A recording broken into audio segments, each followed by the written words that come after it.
to the Faith for Earth coalition movement. We are honored to be in your house. As UNEP, this has been a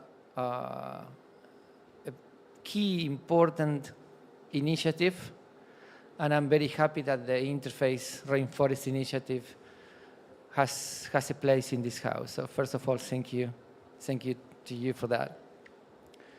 Second, I would like to to thank the country directors of the IRI. It's a very long way from home.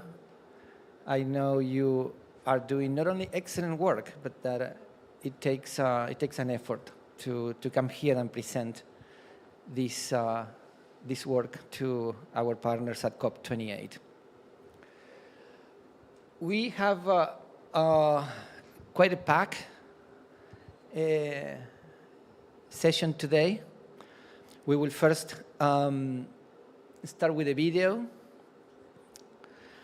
Then we will go into the innovations that the different country programs are doing as part of IRI. We will hear from Brazil, Colombia, Peru, Indonesia, the very good work that they are doing in the field. Before we go into that, as I will first introduce myself. I am Gabriel Labate. I work at the UN Environment Program. I'm the head of the Climate Mitigation Unit, which has the pleasure and the honor of hosting the IRI project in its portfolio. And as an opening to this session, when I remember this project from some time ago, and is one of the most interesting and impactful things that UNEP is doing in terms of advocacy for the protection and sustainable use of forests. As UNEP, we are a science-based organization. That's the language we speak. But you don't get to the whole audience just by using the language of science. It is an important language. It shows you where we are and where we could be heading, depending on the actions we take. But in the end, the actions are taken by people on the ground. And these people may communicate using different languages. And the language of beliefs and the language of religion is the most powerful language we have available. It goes to the heart of people. It goes to the inner beliefs of people, things that are right and things that are wrong. And in order to communicate well with this audience, you need the right people. You need those that will translate these messages of science into the language that people will understand, the language that people will understand that of her, his own.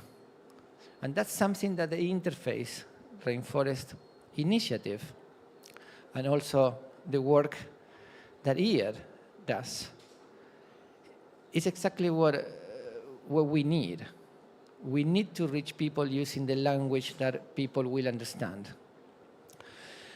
The Interfaith Rainforest initiative is, in a sense, it is an advocacy program aiming to protect forests, to sustainable use forest, to include people in this objective.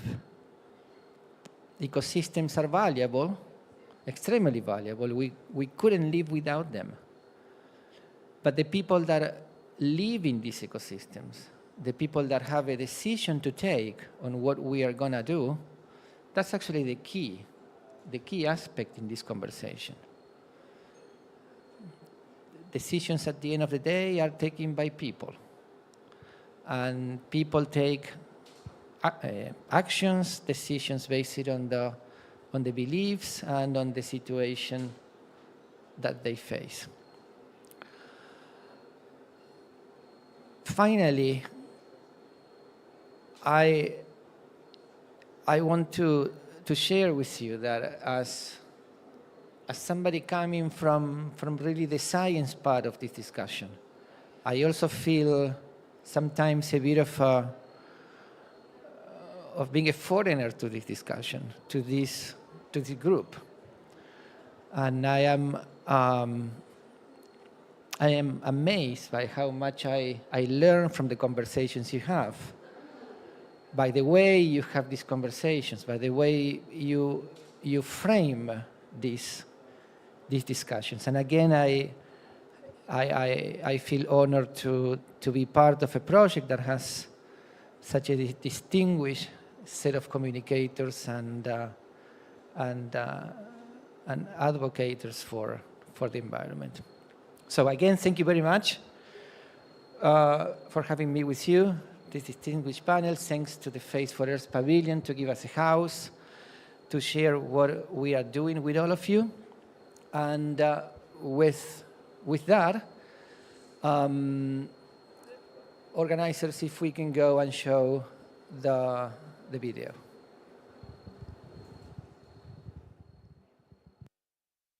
Hi, I'm Inger Anderson, Executive Director of the United Nations Environment Programme. Tropical deforestation is among the most urgent challenges of our time. Now more than ever, we need leadership and influence of the world's religions to halt and reverse tropical deforestation. The Interfaith Rainforest Initiative is showing us that there is more commitment across faiths to achieve this goal. We invite all leaders, organizations, and networks of faith around the world to please join us in this mission to protect our future. And now, United Nations Messenger of Peace, Dr.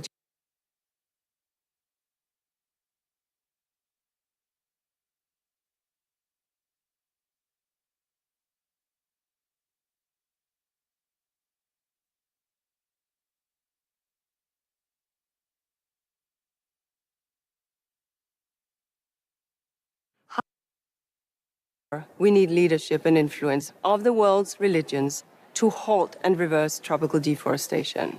The Interfaith Rainforest Initiative is showing us that there is more commitment across faiths to achieve this goal.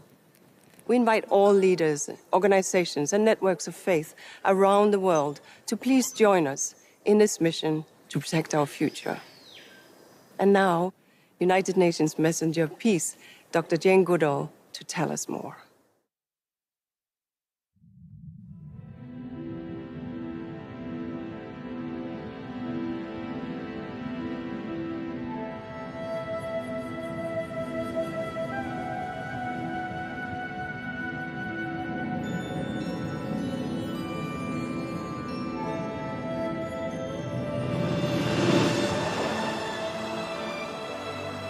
Rainforests, ecological marvels, millions of years in the making. Rainforests provide water, food, and livelihoods for billions of people around the world. They contain a staggering diversity of life. They create the oxygen we breathe and regulate our climate. They are our life support system. But rainforests are at grave risk. Every second of every day, an irreplaceable rainforest the size of a football field is destroyed. Powerful economic and political interests are driving their destruction to produce beef, palm oil, and paper, wiping out countless species from existence, marginalizing the poor and deepening inequality, threatening the survival of indigenous communities, and destroying the best solution for climate change that we have.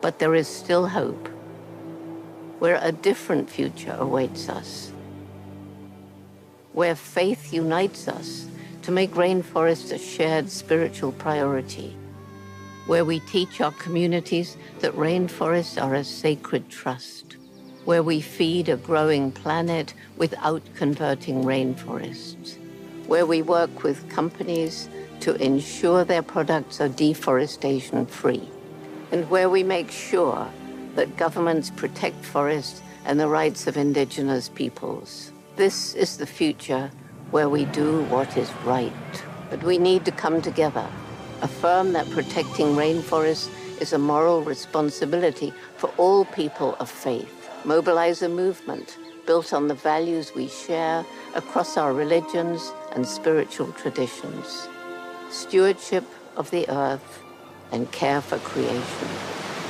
a respect for human rights and human dignity, social and economic justice. The Interfaith Rainforest Initiative is doing just that.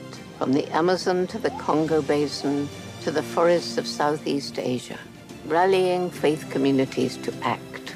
We must end deforestation because her life depends on it.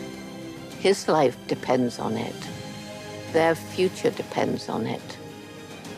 We all depend on it.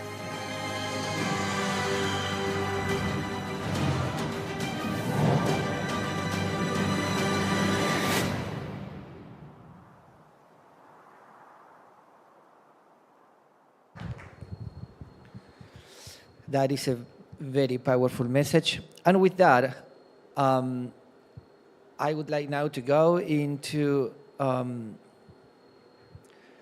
description of what the program IRI is doing in the different countries. We will go in alphabetical order. So the first one will be Brazil. We would like to hear the experience of Brazil, the innovation that you are doing. And for that, I would like to introduce Carlos Vicente. Carlos is a forestry engineer with a master's degree in natural resource management and also a very long trajectory. He has accumulated more than 30 years of experience in issues related to the Brazilian Amazon. He has also been the Secretary of State for Forests and Traditional Populations of the state of Acre, the Director of the National Forest Program in the Brazilian Ministry of Environment, and also he has been a legislative advisor on social and environmental issues at the federal level. With that, Carlos, the floor is all yours. Thank you, Gabriel. I would like to thank all of you to stay with us this afternoon. In Brazil, we have most than 90% of the whole population has they are real religious. The majority is Christian, but we have a lot of other different religions, and the religion influences whole behavior of the population and the politics, economic, and the whole life of the society. And we divided the religion groups in Brazil in 3 different segments. The first segment is the well-involved religious leaders in climate change, in protection of the forest, and they promote the indigenous rights. There is a huge number of religions from different religions that it's not engaged in these issues. And there is a small group, deniers against climate change and the environmental protection. So we are working to contribute to increase the number of the religious leaders that are engaged in climate protections and the protection of the forest and the indigenous of the rights and the local communities. One of the most important strategies that we are using is to promote scientific immersions. We put religious leaders together with scientists into the main institution, public institution in Brazil, this institution working with climate disasters and monitoring of the forest. And we invited them to stay there for 2 days. And during these 2 days, they start to understand why the climate disasters are happening. They understand the causes, the climate change. We offer people the opportunity to talk about the whole different theories and fake news and the negationisms that are you find in the society. So after 2 days, 100% of the religious leaders became environmental defenders. It's like a miracle because the huge number of fake news and polarization, political polarization in the society makes many people confused, very, very confused about these issues. The other strategy that we are using is trying to create experience for people about the Amazon rainforest. 90% of the whole population of Brazil lives far from the forest. And the forest, the Amazon rainforest, is like an abstraction. Most of them never been in the forest. For them, Amazon rainforest is like the desert of Africa or the wall of China. It's very, very far. So, and we know that if people don't have strong feelings about the forest, people never can care for them. And if people never care, if people don't care about the forest, it's because people never stay there. So you are using technology, very innovative technology, metaverse technology, and we create a film that offers people the opportunity to be inside the forest without, even in the same place. People don't need to go to there because we can take the forest to them. And in this experience, people is very moved about the forest. And we made a scientific evaluation about this experience, and you discovered that the immersive experience influence people to make actions, to be involved in a specific action to protect the forest and climate. And the last important strategy that we are doing is to use the religious principles that we can find in different texts, sacred texts, in Bible or other different religious texts. We are sharing to the people this principle about care of nature. And you are using technology, social media, videos to show people this principle and to call people to actions. So from these 2 years that we are working with this program, we are seeing a lot of good results. 100% of the religious leaders that are participating in this program, as I said, become involved. And the film, Amazônia Viva, we are showing this film for students, people from the government, judges, businessmen, for poor people, and we are seeing the same reaction. Feelings, they are very moved, and most of them asking us, what can I do to help to support the forest.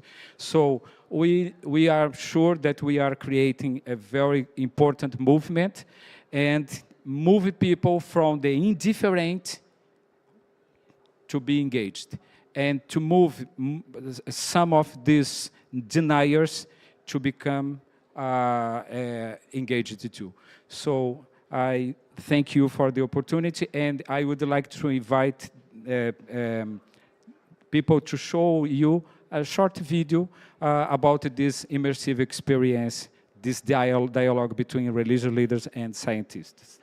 Thank you.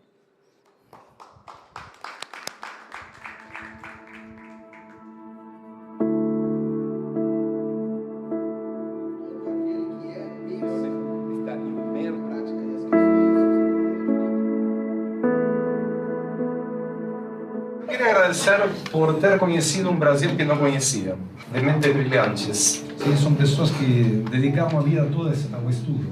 Esse é o nosso Brasil também. Tudo que foi debatido, acho que só reforça os argumentos que a gente quer reforçar na base e nas nossas comunidades religiosas.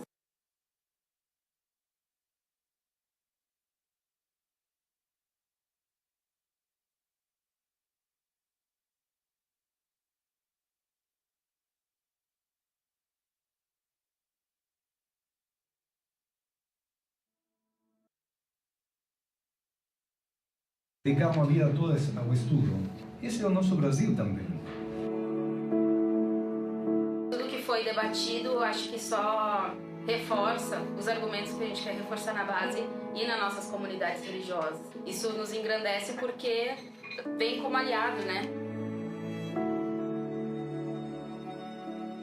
Afinal de contas, se nós cremos que tudo o que há é criação de Deus, logo, cuidar da criação é estar a serviço desse Deus. Então, cabe a nós zelarmos pela criação. A gente tem uma tarefa muito grande. A responsabilidade de quem tem fé. A responsabilidade de quem tem fé é construir um novo mundo, e isso é possível. Eu acho que esse encontro entre fé e ciência, espiritualidades e ciência, é realmente um caminho transformador.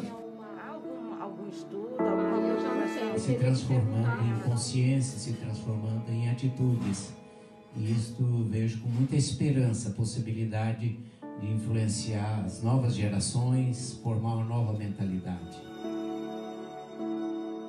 Então queremos sair daqui com essa proposta de trabalho, sim, e de compartilhar o que aprendemos aqui, ainda que pareça tardio, ainda que pareça difícil, mas a semente é sempre de vida, a semente é sempre de esperança.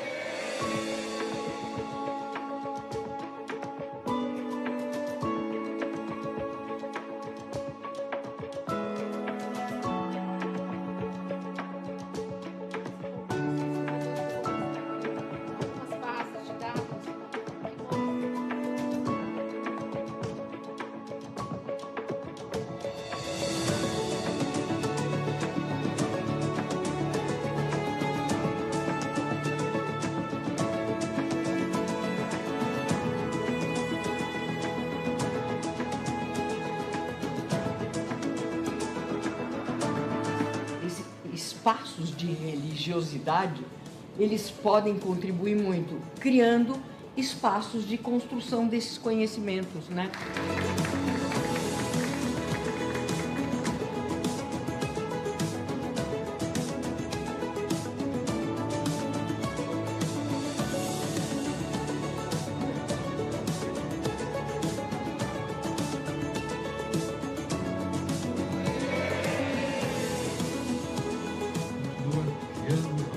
Trazendo novidades.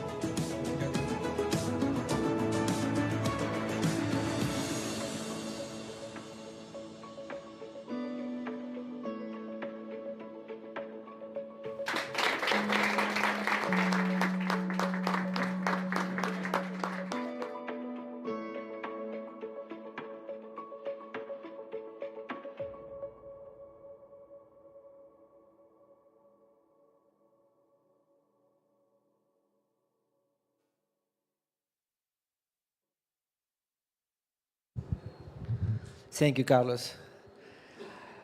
With that, I would like to turn now the attention to Colombia. Here with me is Blanca Echeverri. She is the director of the country program. She is a human rights lawyer with a degree in political science. She has worked for more than 20 years in the Colombian Ombudsman Office, where she led the defense of the rights of indigenous people.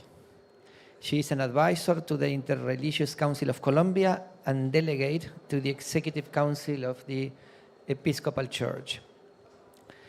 She was a national coordinator of the Ecumenical Accompaniment Program in Colombia for displaced communities in the defense of their rights and has been the national facilitator of IRI Colombia since its inception.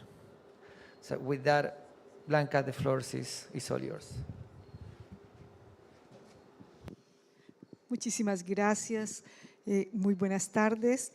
Quiero contarles que el plan de acción de IRI Colombia se diseñó a partir del enfoque territorial, pues requerimos obtener una regionalización que nos permitiera impulsar la creación y el fortalecimiento de la plataforma de diálogo interreligioso, cultural y científico sobre la cual se fundamenta la misión de IRI en los municipios más afectados por la deforestación y la consecuente pérdida biológica.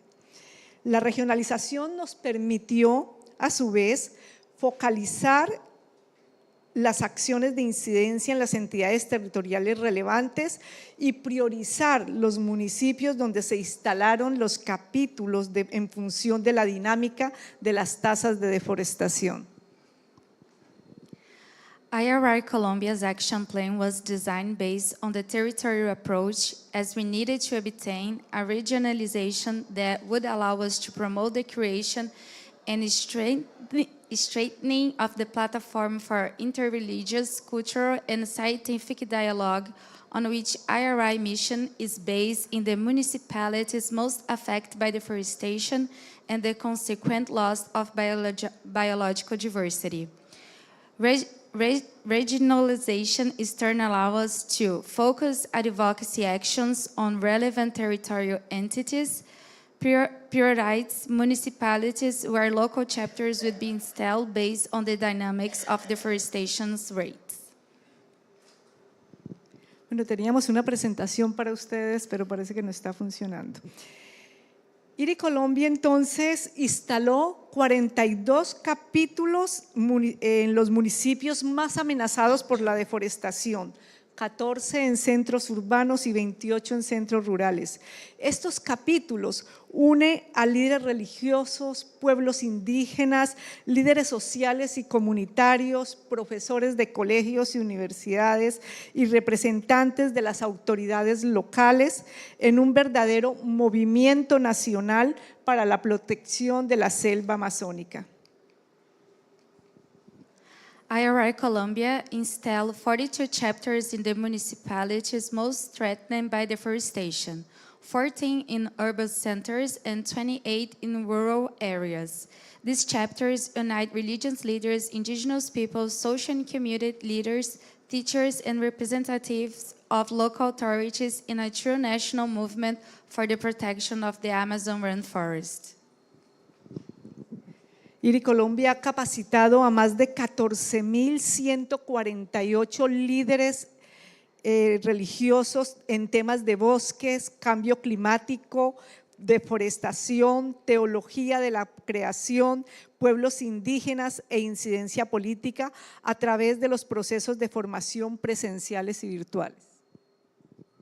IRI Colombia has trained more than 14,000 religious leaders on forest, climate change, deforestation, creation theology, indigenous people, and advocacy through face-to-face and virtual training process.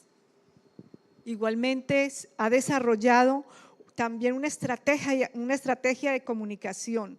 Nuestras campañas de comunicación en redes sociales han alcanzado más de 800,000 personas, nuestros videos de sensibilización han sido vistos por 250,000 personas, nuestras cuñas radiales han sido escuchadas también por casi 250,000 personas y producimos de manera periódica un boletín y una revista con el propósito de mantener informadas sobre nuestros avances y a todas las personas que de alguna manera están conectados con IRI Colombia y de consolidarnos como una amplia red de defensores de los bosques tropicales. IRI Colombia has also developed a communication strategy. Our social media communications campaign have reached more than 800,000 people. Our awareness videos have been viewed by almost 2,500,000 people. Our radio spot have also been listened to by almost 250 people, and we periodically produce a bulletin and a magazine with the purpose of keeping all the people who are in some way connected with IRI Colombia informed about our progress and consolidating ourselves as a broad network of defenders of the tropical forests.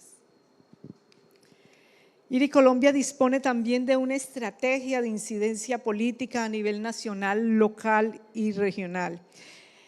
La incidencia en el nivel nacional con el Congreso de la República se propone, entre otras acciones, hacer seguimiento y evaluación al desarrollo de la agenda legislativa nacional relacionada en materias relevantes con los bosques y la misión de la iniciativa. En este marco, formulamos recomendaciones sobre la implementación de la contribución determinada a nivel nacional y del Plan Nacional de Desarrollo. La consolidación de la Alianza Territorial de la Amazonia hace parte de las acciones de incidencia nacional. Esta alianza se propone gestionar la articulación de las acciones de las autoridades nacionales y territoriales de elección popular en materia de defensa y restauración de la Amazonia. IRI Colombia has an advocacy strategy at the national and municipal levels. Advocacy at the national level is proposed, among other actions, to monitor and evaluate the development of the legislative agenda related to matters relevant to the mission purpose of the initiative. Within this framework, we make recommendations on the implementation of the nationally determined contribution and the National Development Plan. The consolidation of the territorial alliance for the Amazon is part of the national advocacy actions. This alliance aims to manage the articulation of the actions of the national and territorial authorities of popular election in terms of defense and restoration of the Amazon. Recientemente se realizaron en el país elecciones de alcaldes y gobernadores. IRI Colombia llevó a cabo una serie de debates y conversatorios con estos candidatos para examinar los impactos que la deforestación del ecosistema amazónico y la pérdida de biodiversidad produce en sus regiones y para analizar las propuestas de política pública que los candidatos proponen adoptar e implementar con los propósitos de mitigar esos impactos y para contribuir al logro de las metas de la Política Nacional de Gestión Integral de Recurso Hídrico y de la Política Nacional de Cambio Climático. Se realizaron 16 debates en los que participaron 9 candidatos a las gobernaciones y 53 candidatos a las alcaldías. A estos encuentros acudieron más de 1,500 personas y fueron vistos por más de 53,000 gracias a las transmisiones en video a través de nuestras redes sociales. Elections for mayors and governors were recently held in the country. IRI Colombia conducts a series of debates and discussions with its candidates to examine the impacts that deforestation of the Amazon ecosystem and the loss of biodiversity produce in their region, and to analyze the public policy proposals that the candidates propose to adopt and implement in order to mitigate those impacts and to contribute to the achievement of the goals of the national policy for the integrated management of water resources and the national climate change policy. En el marco de esos debates y conversatorios, IRI Colombia suscribió con los candidatos el acuerdo programático Una nueva oportunidad de esperanza para la Amazonia. Los acuerdos fueron firmados por 56 candidatos, entre quienes se encuentran los 3 gobernadores electos y 11 alcaldes electos. Estos asumieron el compromiso de hacer que el cuidado de la selva amazónica constituya una prioridad ética y política de los habitantes de la región y de sus autoridades, y de incluir en los planes de desarrollo estrategias, programas y proyectos que contribuyan a poner fin a la deforestación de la Amazonia y a detener la pérdida de la biodiversidad biológica. Within the framework of these debates and discussions, IRI Colombia signed the programmatic agreement, A New Opportunity for Hope for the Amazon, with the candidates. The agreement was signed by 56 candidates, including the 3 governors-elect and 11 mayors-elect. They made commitments to make the care of the Amazon rainforest an ethical and political priority for the region's inhabitants and the authorities, and to include in their developed plans, strategies, programs and projects that contribute to ending deforestation in the Amazon and halting the loss of the biological diversity. Impactaremos los planes de acción, los planes de desarrollo municipales que tienen un periodo de 2024-2028. Perdóname.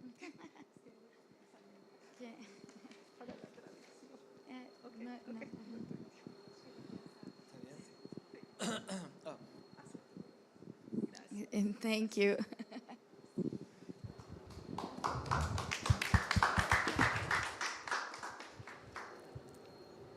Thank you, Blanca. Now I would like to turn the attention to Indonesia and to present Dr. Ayu Prabowo. I hope I'm pronouncing your name correctly. Dr. Prabowo is chairman of the Environmental and Natural Resources Board of the Indonesian Council of Ulema. He has pioneered and advanced environmental initiatives on eco-mosques, Muslim-friendly ecotourism, clean water and sanitation, education in Islamic schools, and the passage of environmental fatwas, which is Islamic law ruling, on mining, the protection of threatened species, and the burning of forests and peatlands. With that, Dr. Prabowo, the floor is all yours. Thank you, Gabriel. Distinguished ladies and gentlemen, it is an honor for me to speak in front of you. And currently, the slide please. Currently, I would like to share about the mainstreaming forest into religious organizations. So Indonesia is a very large country. We have about close to 280 million people, and 80% of these people are Muslims. So we are the largest Muslim country in the world, actually. And it's about 225 million people of Muslim. And on the slides, please. Yeah, slides.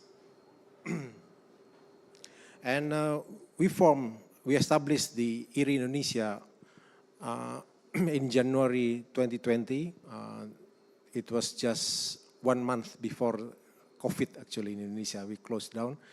And it is participated by 200 religious leaders across Indonesia. So Indonesia is comprising about 17,000 islands, and end-to-end is about 6 hours flight. So it's a very large country. And we deploy the representation of these religious leaders into Jakarta, and we discuss about these the issues of the rainforest. This Indonesia has 6 major religion organization, which is firstly Islam, and secondly is the Christian. Thirdly is Catholic, fourthly is Hindu, fifth is Buddha, and the sixth is Confucius. And this is the photograph of during the launch, and also attended by the indigenous people. So I will show this the film of concerning the IRI Indonesia. Hutan Indonesia adalah keajaiban penciptaan Tuhan. Rumah bagi spesies unik yang tidak ditemukan di tempat lain di bumi ini. Mereka mengatur iklim dan memberi kita makanan, air, obat-obatan, dan memberikan mata pencaharian. Tragisnya, mereka dihancurkan di depan mata kita. Untuk agribisnis, untuk penebangan industri, untuk minyak sawit, dan untuk pertambangan. Ini menciptakan masalah besar bagi orang-orang kami. Ini mempercepat perubahan iklim dan mendorong kepunahan spesies. Ini menyebabkan kerawanan air dan pangan. Ini menghasilkan penyakit seperti coronavirus.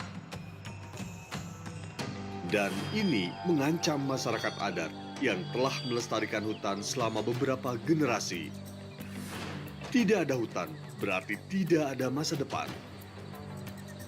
Itulah sebabnya kami meluncurkan prakarsa lintas agama untuk hutan tropis di Indonesia untuk membawa kekuatan dan pengaruh pemimpin agama ke dalam perlindungan hutan.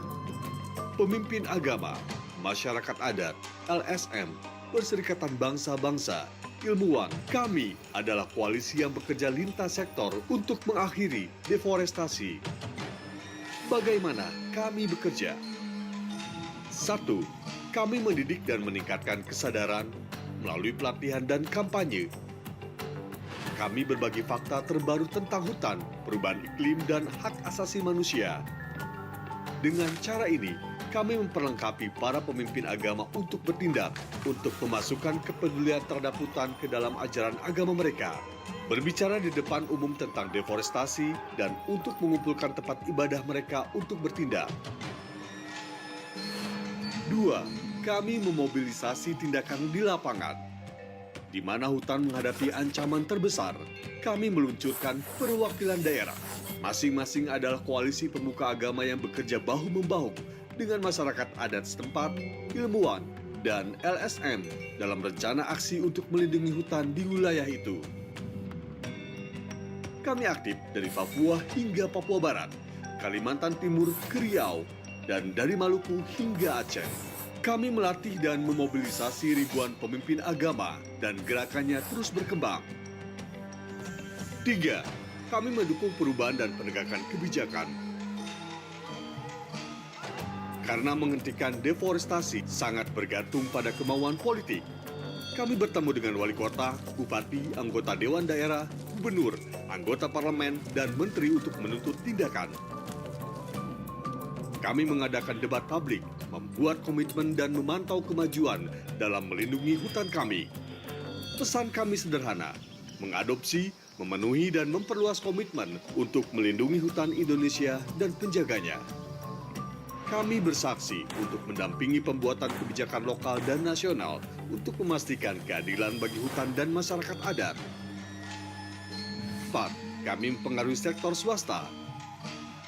Tujuan kami adalah menghilangkan deforestasi dari produksi pangan, khususnya minyak sawit, agribisnis, dan perkebunan makanan. Kami juga menganjurkan untuk melakukan divestasi dari bisnis yang bertujuan untuk mendapatkan keuntungan dari deforestasi seperti kelapa sawit, pertambangan, dan penebangan komersial. Sebagai komunitas religius, investasi keberagaman kami besar. Kami berinvestasi dengan hati nurani dan kami memberitahu perusahaan di mana kami berdiri. Kami meminta pertanggungjawaban bisnis atas kebijakan dan praktik mereka. Prakarsa lintas agama untuk hutan tropis di Indonesia. Berbeda keyakinan, satu tujuan. Kami membela hutan. Kami mendukung keadilan iklim. Kami mendukung masyarakat adat. Hutan adalah masa depan kita dan waktu untuk bertindak sekarang. Okay, thank you. Okay, so how we are doing that? So as Gabriel mentioned, that it's actually our work. So on the left side is the books of scientific book actually, the book on the Indonesia, the book on the biodiversity, the book on the tropical forest, the book on the climate change, tropical forest and climate change, the book on the indigenous people, and the book on the COVID.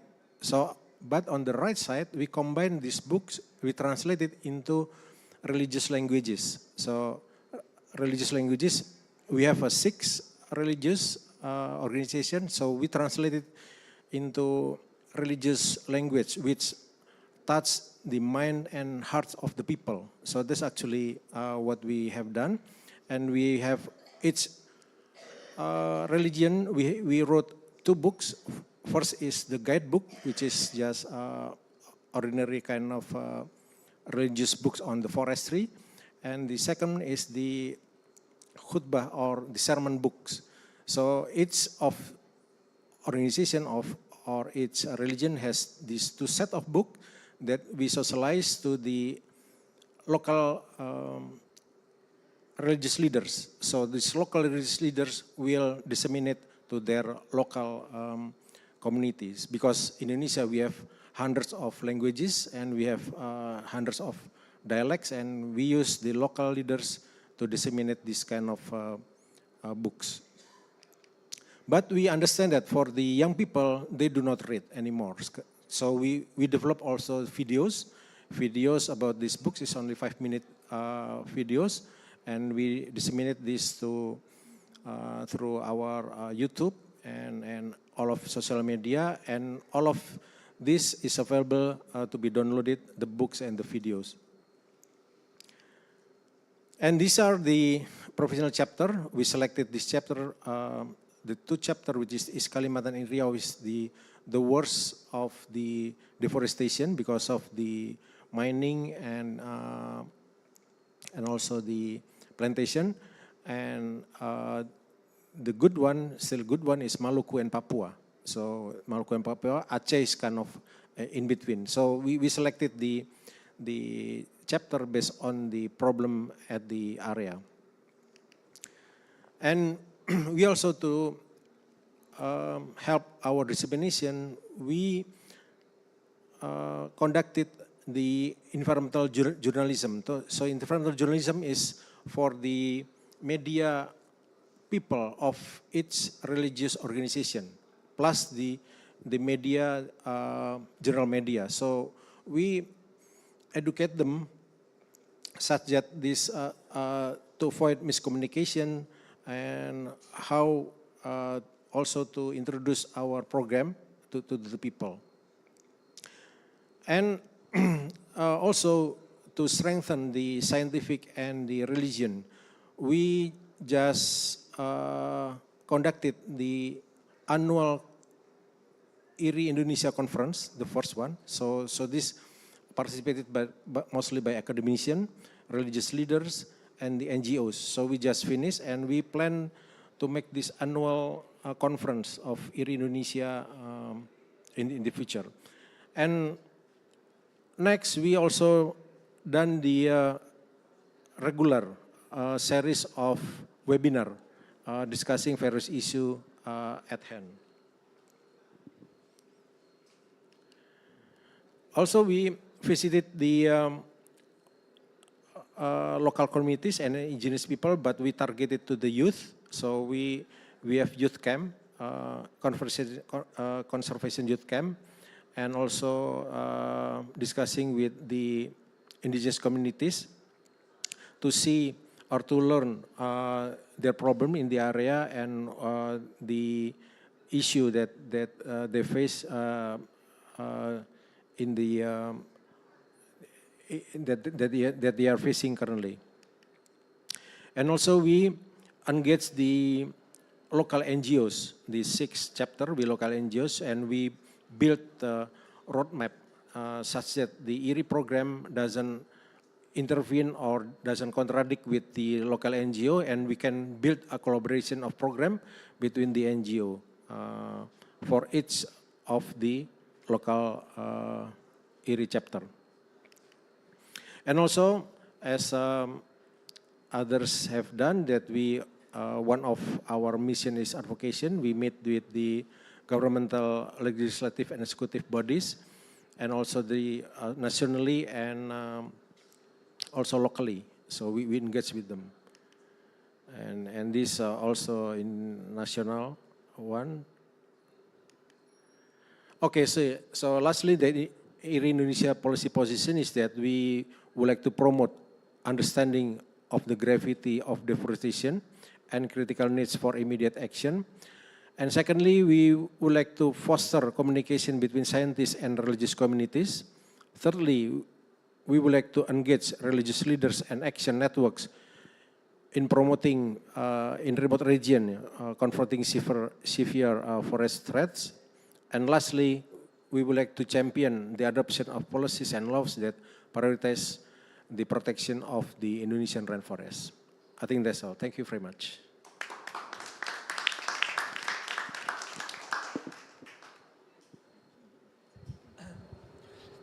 Thank you.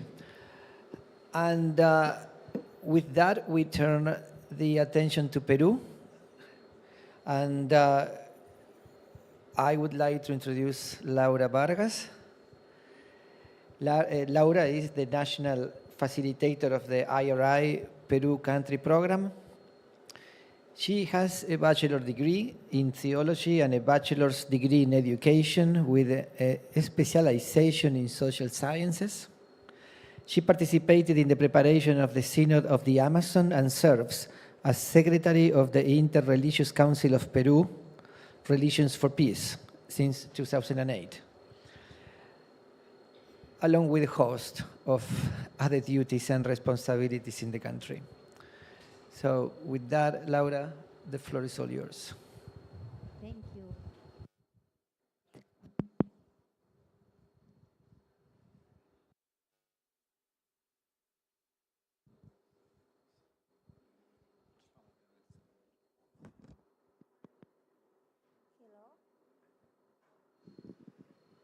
Okay. Thank you, Gabriel.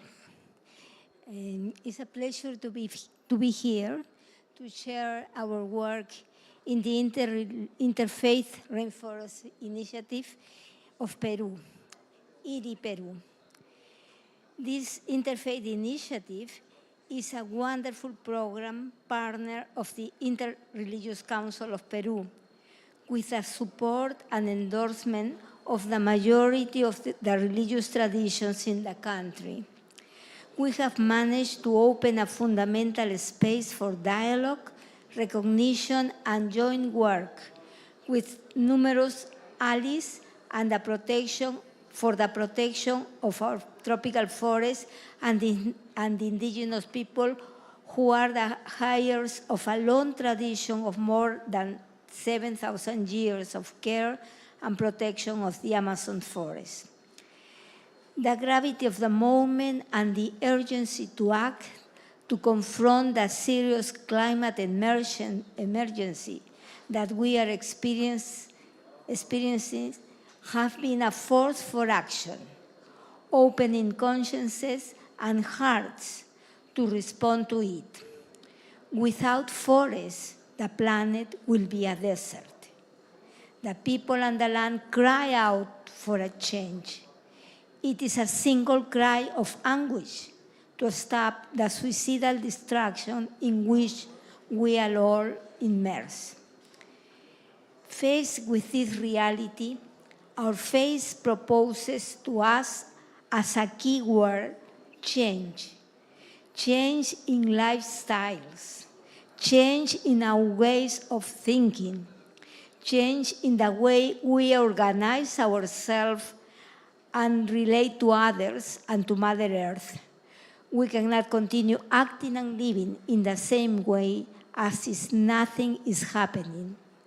We need radical changes at all levels so that a future is possible for everyone, and especially for the generations to come. We believe that the final word of history is life and not death. In the care of all life lies a germ of a new paradigm, the paradigm of care. The IRI does not work only from the desk. It walks in the middle of the people, listening to their cries and their hopes, looking together for solutions to their serious problems. In these 5 years, we have opened 6 local chapters that have been able to develop and carry on a very direct and concrete work in the regions. Our objective is for each local chapter to promote environmental commissions for the provincial and district municipalities, achieving a strong position in the community, because as the indigenous leader told us, we are all forests. Time is very short, and I have to go directly to the most important aspect of our work. We, as the same as Colombia, during all these years, we have had several electoral processes.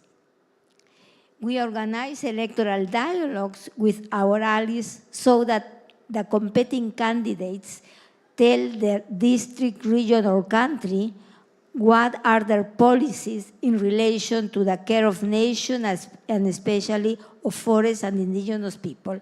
In order to later demand their compliance, it is not easy because normally candidates promise a lot.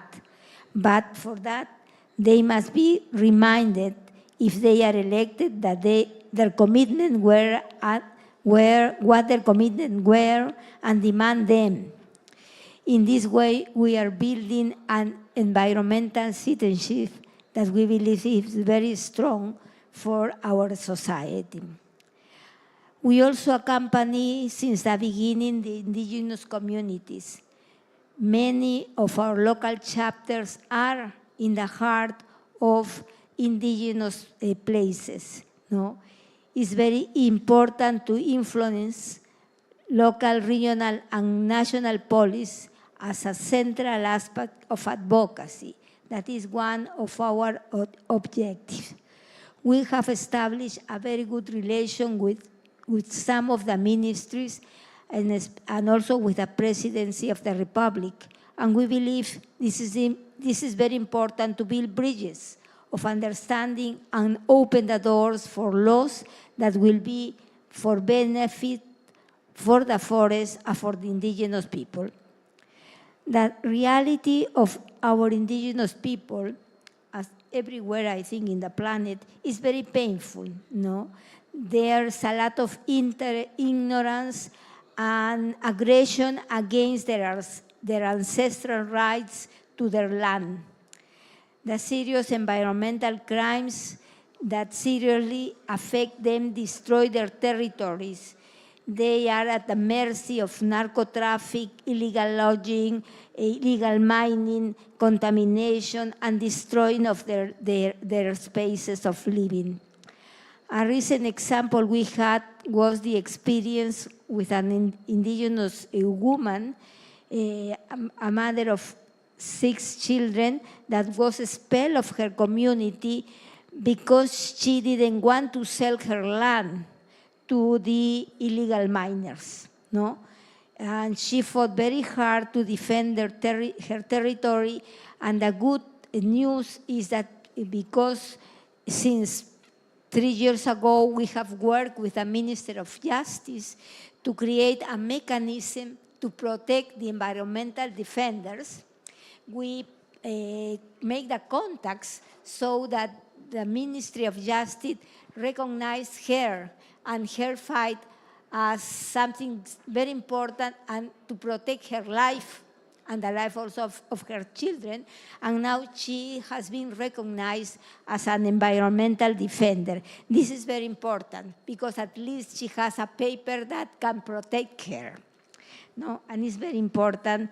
And this mechanism is, for the first time, we had a mechanism where not only is one ministry working, but also there's 6 or 7 ministries that are working together, no? Culture and the Minister of Women, the Minister of Interior, and the Minister of Defense too. This is important, no? Because the ministers come together and work together, and this is very important to defend our indigenous leader. We have also created two very important institutions, let's say, the Pact for the Amazon and the Parliamentary Front in the Congress to defend the forest and the people, no? And these are, in the last 2 years, we launched the Pact for the Amazon and its healthy forests to promote an agenda of dialogue with different sectors to promote a healthy Amazon. It was signed by more of 100 institutions and personalities, and we were able to promote a series of dialogues on key issues for the Amazon, inviting in each case a religious leader, an indigenous leader, and a businessman or a decision-making person. With a pact, we were able to open an interesting space for debate around the major problems of our Amazonian region. A second experience is the Parliamentary Front for the Amazon, which is a plural space of congressmen and congresswomen who, from different regions of the country, to put the various situations we're going through on the congressional agenda. For example, we believe that this front has been very important in preventing the law against the Piazzi. The Piazzi people are the indigenous people in voluntary isolation and initial contact, no? Because they were a very good, important group in the Congress. They wanted to approve a law that denied the existence of these groups, no? And in Peru, we have 11 Piazzi groups, no? And we fight very, very much against this law, not only ourselves, but a lot of allies, and especially the church. This was very important because we asked the bishop of the Amazonian region to produce a paper. We make the draft of their declaration, and they really make a very important document that was offered to each one of the Congress members. And at the end, the Piazzi law was not approved, and we're convinced that this was due to this work that was done by the IRI and all of our allies. This is for us very important. If we have stopped one law against our people, I think that's a good way to continue in the IRI. Thank you so much. We love our work, and we believe that it's very important for the Amazonian region, that is the biggest and the most important tropical forest in the world. Thank you so much.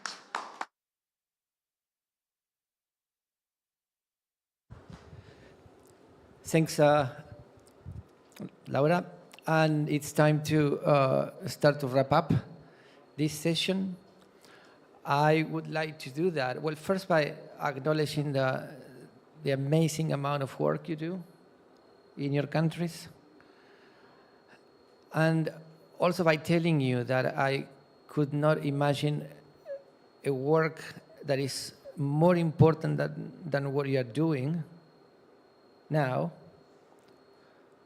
Not only because I do believe there is a duty to protect what the Creator put on us, put on Earth, but also because the conservation and sustainable use of these ecosystems cannot happen in the absence of people, making sure that poverty is finally eliminated at some time, and that social justice accompanies conservation. And by doing one, you are also doing the other. So thanks very much. Thanks to the audience for being with us. Thanks to the Faith for Earth Pavilion for lending us a house to share this message.